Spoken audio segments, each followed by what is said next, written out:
Hello everybody, welcome back to the channel. Today we're working on the trunk of my 2024 Can Am Spyder Sea to Sky. Two things we're going to cover in this video. One is the modification for the rear flashing brake light here. I've got a module coming from Sling Mods that'll make this blink upon applying a brake light, and we'll get to that the second part of the video. But the first part of the video I want to address is something that came from the factory that was misaligned. As you can see, let me grab the key here. As you can see, right now the top case is sitting here unlocked. You press the button, raise and lower it, just like that. Problem is, you put your key in and you lock it, and you think everything's secure. You end up coming up here, pushing on it, and you can open it.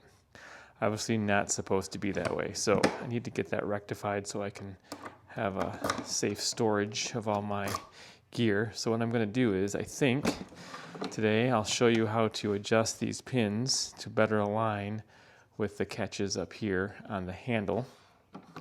So what we need to do is take apart this rear brake light assembly to access the adjustments for these pins. So to do that, you need to take out these two push pins, one here and one here, and then this brake light assembly will come off. That'll, one, give me access to these pins to make the adjustment.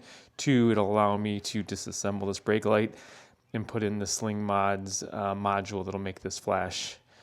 And so we'll get to that for the second part. So let me go ahead and get started, and we'll start adjusting these push pins, or not push pins. We'll go ahead and start adjusting these two pins here. Okay, what I'm going to do is try to take out these push pins. I don't have one of those plastic trim tools, but I believe I can get underneath here very gently with a screwdriver and be just as effective without breaking anything. So I'm going to try to do this very gingerly. You can see what I'm doing here with this tool. Just kind of prying up, and hopefully just this little bit here, and this tool will hopefully pop out. I had this, oops, I don't want to scratch my trim here.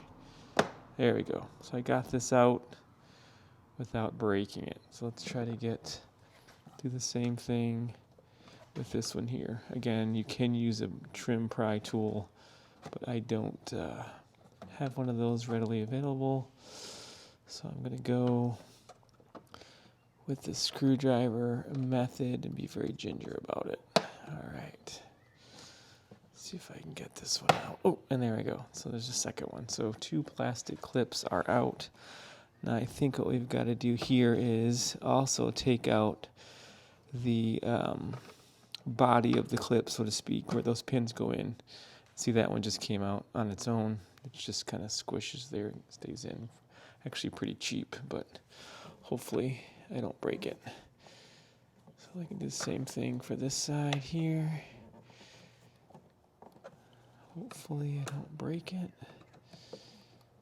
And, oh, that was barely in there, and this one's out too. So now once we have that done, we should be able to take this off. Oh, look at that. So there you go. So now you have the brake light housing that has come off, and you have access to the bolts here for the pins for the latch. But I want to get this out of my way since I'm going to be working on this later. So I'm going to go ahead and take this clip off of the taillight housing here, which is the wiring connector. Apologize for the plane flying over and noise. And therefore now this piece is completely off. We'll put that in there. This will be phase 2 of the video. You'll see what I plug into this later. So let me go ahead and see what size nuts these are, and I'll be right back. Okay, so this is a bottom view with the brake light assembly taken out. You can see the two bolts that I'm going to be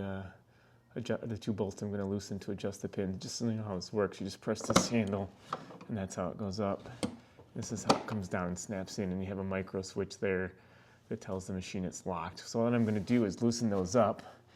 I think I'm going to move them forward. So I'm going to take this one and this one, loosen them up, and move them both towards the front of the machine. I think these are 6mm, and I think I'll do that. Okay, so these nuts on the bottom of the pins are 8mm. What I'm going to do is I'm going to loosen them up just a little bit. Doesn't take much. They're not very tight. A little bit there. Sorry, my hand's in the way, and a little bit here. And for me, since I don't know how far these need to slide. Oh my gosh, there's another plane flying over. I apologize for the background noise. Oh my goodness. So I don't know how much I need to slide these, so I think what I'm going to do is loosen them up a fair amount. Sorry, I keep blocking the camera. And then I'm going to close it. See, this one slides nice. I'm going to close the hatch. I'm going to push these two pins that way till they touch, and I'm going to tighten them up. So I'm going to put this to tighten here. I'm going to put this down. Now what I'm going to do, and it's probably hard to see with the camera, I am pushing the pin forward until I can't really push it any forward anymore. So I want to take this, oh, that wants to move. I think you kind of have to hold it. You kind of have to push in a little bit and tighten it at the same time. So let me see if I can push the pin in. Let me get the nut on it here, or the socket on it.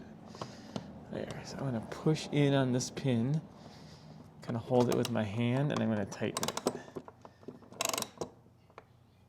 Just to see. I'm gonna do the same thing for this one. You get the socket on. I'm going to push the pin as far as I can without the latch moving. And I'm going to try to tighten it. Hopefully, this makes a difference in the way it operates. So, let me see. So this looks like, it's hard to tell. They look a little farther. I'm just going to make sure it operates without it being locked. Let me do that. I want to take this. And I'm gonna, so now, there you go. So now it's locked. Now, I can't push that open. See, I'm trying to push. I cannot get this open. So that little adjustment I made fixed that. I wanted to make sure that it opens this way. Here, goes down. I can lock it. And that will not open it.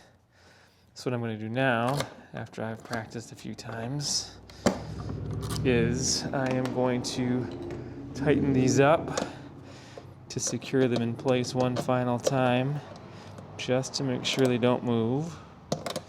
I don't want to crack the plastic or anything. I just want to get them tight enough to keep, so you can see, just keep the position of that pin without breaking anything. There you go. That's probably about what I need. Let's try it one more time. Shut this. I'm going to open it. Seems to work okay. Now I'm going to put my key in here. I'm going to lock it. And I can't open it. So I think that fine adjustment has now solved the issue of this trunk lid not locking. So that's all you have to do. So what I'm going to do now is continue on and show you how to hook up the brake light modulator that's going to come tomorrow, but for you it'll be momentarily, and we'll get this put on and back together. Okay, this is the brake light modulator from Sling Mods. Here's what it looks like. This can only really go on here one way.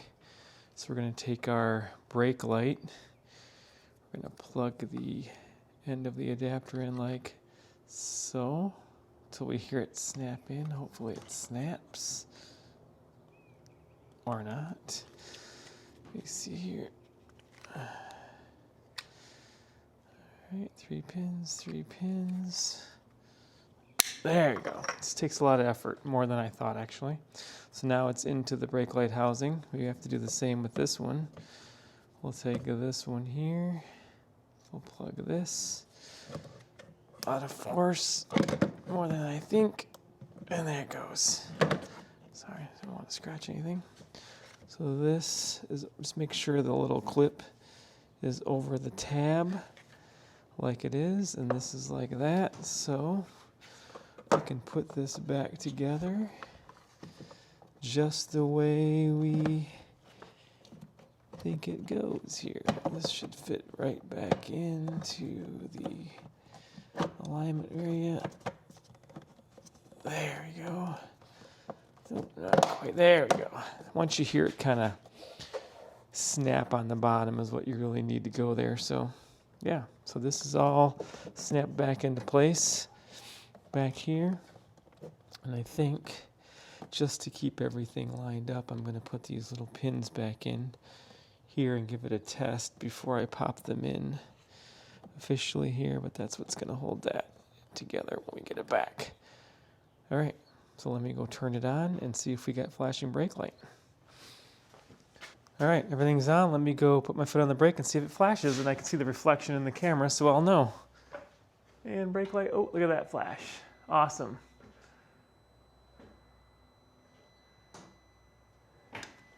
Perfect, great safety feature. I'm happy with that. Let me turn this off. Come back here. What we need to do now is push the housings all the way down in, and these did not take much pressure to go in. And then we take our push pins here. Didn't really do a good job of showing that the first time, but that's what the push pin looks like. And I believe there's sort of a little groove I want to make sure I get a certain way, and then you just literally snap it and push it down in. So again, it's kind of got an elongated shape. Find the way the elongation goes with the pins and don't drop it like I just did. And then stick it in here. Just like this. And push it in. In and in. All secured. Hatches down, and there we go. Finished job. One brake light modulator in, and all done. So anyway, thanks for watching the video. We'll see you in the next one.